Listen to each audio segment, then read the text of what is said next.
60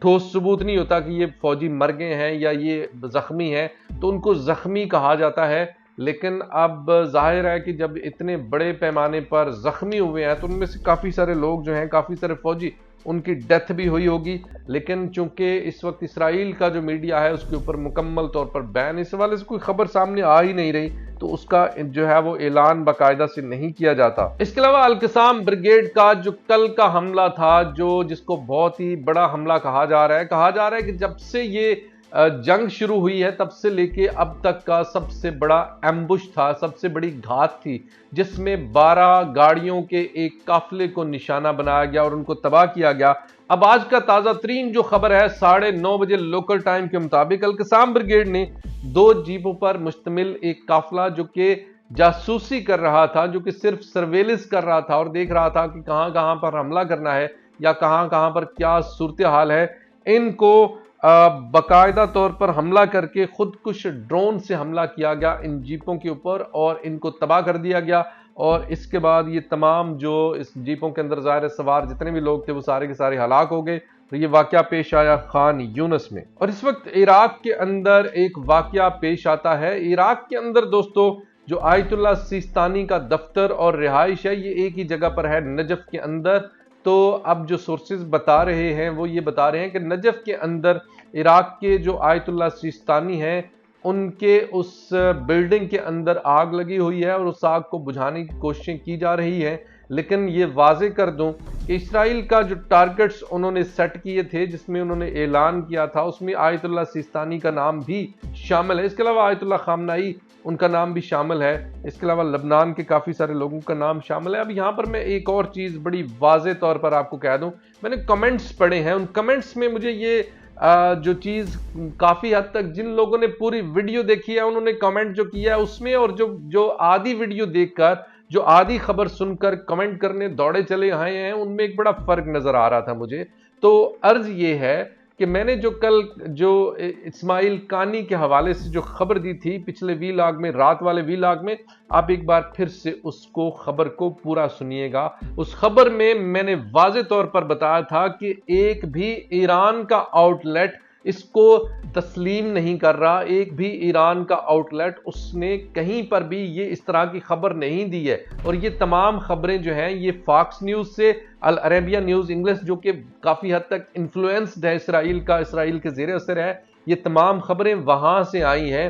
اور اس کے علاوہ میں نے واضح طور پر بتایا تھا کہ اس میں کافی سارے بوٹس، کافی سارے جو آٹومیٹک ریپلائز، آٹومیٹک خبریں دینے والے، یعنی ایسے کچھ اکاؤنٹس ہوتے ہیں جن کا نام کوئی نہیں ہوتا، تو وہ سارے کے سارے اس طرح کی خبریں دے رہے ہیں. لیکن ایران کی طرف سے، ایران کے کسی بھی نیوز آؤٹ لیٹ کی طرف سے اس طرح کی کوئی خبر سامنے نہیں آئی. تو میں نے واضح طور پر بتایا تھا اور کہا تھا کہ یہ صرف اور صرف اس کا مقصد یہ تھا کہ آپ لوگوں کو ہوشیار کرنا، آپ لوگوں کو بتانا کہ جب تک کوئی اتھینٹک نیوز آپ کے سامنے نہ آئے تب تک کسی خبر کے اوپر آپ نے یقین نہیں کرنا. یہ تھا اس کا مقصد. لیکن ہمارے مطلب ایک عام رویہ پایا جاتا ہے کہ ہم نے پوری خبر نہ سننی ہوتی ہے اور نہ ہم نے مطلب اس کے اوپر عمل کرنا ہوتا ہے. جس طرح وہ جان ایلیا کا ایک شعر مجھے یاد آ رہا ہے، اس میں کہا تھا اس نے کہ ایک ہی حادثہ تو ہے اور وہ یہ کہ آج تک بات نہیں کہی گئی، بات نہیں سنی گئی. تو آپ بات سنیں، بات کو سمجھیں. جو میں کہہ رہا ہوں وہی مطلب میرا مسئلہ یہ نہیں ہے. میرا مسئلہ یہ ہے کہ میں اپنا موقف بیان کر رہا ہوں. اب اس کے اوپر آپ کو کیا سمجھ آتی ہے، اس کے اوپر جو ہے وہ کافی سیر حاصل بحث کی جا سکتی ہے. بہرحال مجھے آپ کو کافی ساری اور نیوز بھی آپ کے ساتھ میں نے شیئر کرنی ہے. تو ایک بار پھر سے کہوں گا کہ تمام خبریں مکمل تفصیل کے ساتھ سنا کریں، مکمل خبر سنا کریں، اس کے بعد ریئیکٹ کیا کریں، اس کے بعد اس پہ کمنٹ کیا کریں. اب ایک مضحکہ خیز قسم کی خبر بھی آپ کے سامنے رکھتا ہوں جو بائیڈن کے حوالے سے. جو بائیڈن نے بیان دیا ہے، اس نے کہا ہے کہ ایران اپنی لمٹ کراس کر رہا ہے. اب یہ کیا کون کر رہا ہے؟ جو بائیڈن کہہ رہا ہے. اور کیسے؟ کہ یہ عالمی قوانین کی خلاف ورزی کر رہا ہے میزائل بنا کر. یہ باقاعدہ سے جو بائیڈن کا بیان ہے. اس بیان کے اوپر کیا کہا جا سکتا ہے، یہ آپ سے ہی درخواست ہے کہ کمنٹ سیکشن اوپن ہے، وہاں پر آئیے اور وہاں پر آ کر اپنے خیالات کا اظہار کیجئے.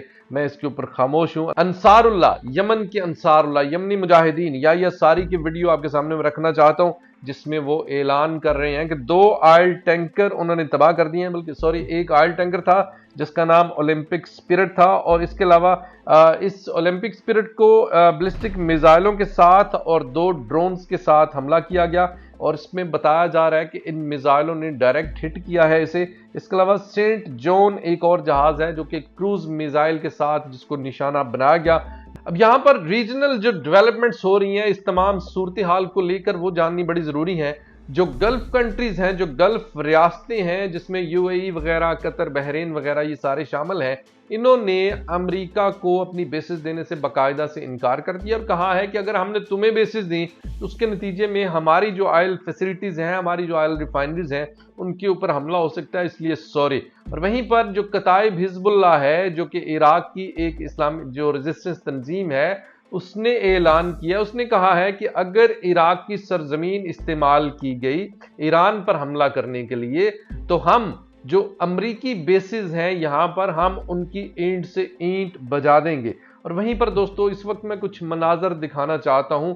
جب بھی کسی ملک کے اندر کوئی اس طرح کا جاسوس پکڑا جاتا ہے تو وہ مناظر دیکھنے والے ہوتے ہیں، اور اس حوالے سے اہم ترین چیز یہ ہے کہ یہ جاسوس جو کہ لبنان کے شہر بیروت میں پکڑا گیا ہے، یہ اس کو عوام نے پکڑا ہے، پکڑ کر حزب اللہ کے حوالے کر دیا ہے۔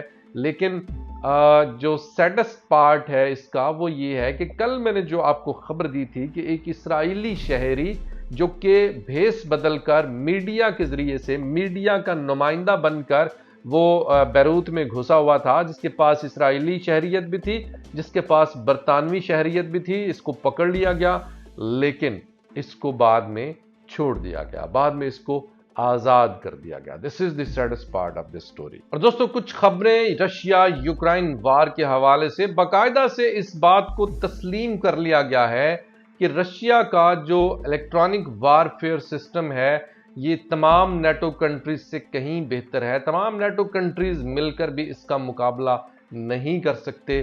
یہ ایک یوکرائنی کمانڈر یہ بات کہہ رہا ہے، ویڈیو دیکھیے گا۔ Например, рэбы, я считаю, что сегодня у русских лучше в мире. Как бы мне не хотелось не обижать наших партнеров, но рэбы сегодня у них лучше. одной простой причине. جی آپ نے ویڈیو دیکھی جس میں باقاعدہ طور پر وہ رشیا کی برتری کو تسلیم کر رہا ہے۔ اب اچانک ایک اور چیز جو ذہن میں آ رہی ہے وہ یہ ہے کہ تمام دنیا اس وقت ایک نیوکلیئر وار کے بالکل ایج پر ہے، ایک نیوکلیئر وار کا خدشہ ہے، اور یہ 2 طرف سے ہے۔ ایک تو ایران اور اسرائیل جنگ کے بیچ میں بھی ہو سکتی ہے، ایران اور اسرائیل جنگ ابھی باقاعدہ سے شروع نہیں ہوئی، لیکن اس کا چونکہ اسرائیل نے باقاعدہ سے اعلان کر دیا، اس نے کہا جی کہ ہم حملہ کریں گے اور ہر صورت میں کریں گے۔ اس موقع پر میں آپ کو بتا دوں کہ اس کو جب منع کیا گیا، جب کہا گیا کہ نیوکلیئر فیسلٹیز اور آئل ریفائنریز کے اوپر حملہ نہ کرو، نیتن یاہو کو باقاعدہ سے منع کیا گیا امریکہ کی طرف سے، تو نیتن یاہو نے کہا کہ نہیں، یہ ایک بڑا تاریخی موقع ہے، میں اس کو لوز نہیں کروں گا، میں اس کے اوپر حملہ کروں گا ہی کروں گا۔ تو یہ ایک طرح سے یہاں پر بھی بہت بڑا خطرہ ہے کہ نیوکلیئر جنگ شروع ہو سکتی ہے، اور دوسری طرف جو رشیا کا ہے، رشیا کے حوالے سے بھی نیوکلیئر جنگ کا ایک بہت بڑا خطرہ موجود ہے۔ لیکن دوستو اگر کیا ہو، اگر مطلب ایک ایسا میں آپ کو ایک بڑی زبردست اس حوالے سے رشیا کی ایک ٹیکنالوجی ہے، رشیا کا ایک سسٹم ہے جس کو ڈیڈ ہینڈ سسٹم کہا جاتا ہے۔ اب اس رشیا کا ڈیڈ ہینڈ سسٹم ہے کیا؟ یہ ڈیڈ ہینڈ سسٹم کب ایکٹیو ہوگا اس کے اوپر میں تھوڑی سی آپ کو بتا دیتا ہوں، آپ کے بڑی زبردست انفارمیشن ہے، اس کو پورا سنیے گا۔ ڈیڈ ہینڈ سسٹم کیا ہے؟ جب رشیا کے اوپر کوئی ایسا وقت آئے اگر کہ رشیا کے اوپر ایک بہت بڑا حملہ ہو جائے، رشیا کے صدر پوٹن، تمام جو ملٹری کمانڈرز ہیں وہ ہلاک ہو جائیں، ایک ایسا نیوکلیئر اس کے اوپر حملہ ہو جائے، تو یہ تمام ہلاک جب ہو جائیں گے تو اس کے بعد ایک جو رشیا کے اندر ایک سسٹم لگا ہوا ہے جو کہ اس چیز کو ڈیٹیکٹ کرے گا، ایک سینسر سسٹم ہے، وہ ریڈیو ایکٹیویٹی کو ڈیٹیکٹ کرے گا رشیا کے ڈیفرنٹ علاقوں میں۔ جب اسے پتا چلے گا کہ اس وقت جو ہے وہ ریڈیو ایکٹیویٹی یعنی تابکاری اس وقت رشیا کے فضا میں موجود ہے، تو تب یہ ڈیڈ ہینڈ جو ہے یہ ایکٹیو ہو جائے گا۔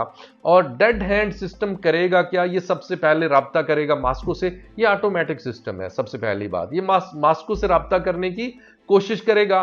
جب ماسکو سے رپلائی نہیں ملے گا، جب رشیا پتا چلے گا کہ وہاں سے رپلائی نہیں آ رہا تو ڈیڈ ہینڈ سسٹم یہ ایزیوم کر لے گا، یہ فرض کر لے گا کہ تمام لوگ مارے جا چکے ہیں۔ اس کے بعد سے یہ ڈیڈ ہینڈ سسٹم ایکٹیویٹ کرے گا نیوکلیر میزائل کو۔ 4000 کے قریب نیوکلیر میزائل داغ دیے جائیں گے جو پہلے سے نشانہ لگا کر بالکل تیار رکھے ہوئے ہیں، اور یہ نشانہ بنائیں گے سب سے پہلے امریکہ کو نشانہ بنائیں گے، اس کے علاوہ نیٹو کنٹریز کو نشانہ بنائیں گے، اس کے علاوہ تمام جو یورپین الائنس ہے اس کو نشانہ بنائیں گے۔ یہ تمام جو رشیا کا ڈیڈ ہینڈ سسٹم ہے، یعنی رشین جو ریٹیلیشن ہے، وہ اگر رشیا کے تمام لوگ، رشیا کے اوپر ایک بہت بڑا اٹامک جو حملہ ہے وہ بھی ہو جاتا ہے تو اس کے بعد بھی یہ ایکٹیو رہے گا اور اس طرح سے ریئیکٹ کرے گا کہ آدھی سے زیادہ دنیا جو ہے ان حملوں کے نتیجے میں تباہ ہو جائے گی۔ تو اللہ تعالیٰ سے دعا ہے اللہ تعالیٰ انسانیت کو ان تمام یہ جو تباہی ہے اس سے بچائے، لیکن اس وقت جو حالات پیش آ رہے ہیں، حالات جس طرف لے کے جا رہے ہیں، وہ بہت زیادہ خطرے کی بات ہے۔ دوستو یہ تھی اس وقت تک کی اہم ترین اور تازہ ترین اپڈیٹ، اسرائیل پیلسٹائن جنگ اور دنیا بھر سے اہم ترین خبروں پر مشتمل ایک ویلاگ۔